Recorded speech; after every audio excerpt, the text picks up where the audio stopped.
ও মা, তুমি খেতে বসে পড়েছো? বসে পড়েছি একদম, প্রত্যেকদিন মতো আজকেও বসে পড়েছি। আজকে তো টেবিল এখান থেকে এখানে সব ভর্তি পুরো। একদম ভর্তি, আজকে ফাঁকা নেই। আজকে এই মেনু এইখান থেকে শুরু ওইখানে গিয়ে শেষ, সব দুর্দান্ত চ্যাম্পিয়ন চ্যাম্পিয়ন মেনু। যাও কি কি নিলে তাহলে বলো। কি নিলাম, গরম গরম সাদা ভাত, আর নিলাম নিম বেগুন, সাথে আলু চোখা আছে, আর একটা বেগুন ভাজাও সকালে করেছি 2 পিস, সাথে আছে জলপাইয়ের ডাল, সাথে আছে আলু ফুলকপির তরকারি, আর খলসে মাছের তেল ঝাল করেছি। আর সব শেষে দেখো গলদা চিংড়ির একদম মালাইকারি। চিংড়িগুলোর সাইজ দেখ, বিগ সাইজের। তাহলে বলো কি দিয়ে খাবো? মেনুগুলো তোমাকে সব বলে দিলাম A to Z, এবার বলো কি দিয়ে খাবো? চিংড়ি দিয়ে খাও। আজকে গলদা চিংড়ি দিয়েই খাবো।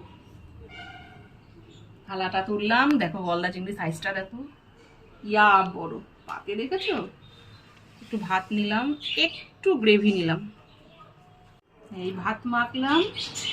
ভাত মেখেছে, একটু চিংড়ি তো নিতেই হবে, গলদা বলে কথা। এইখান থেকে একটুখানি মাছ নিলাম,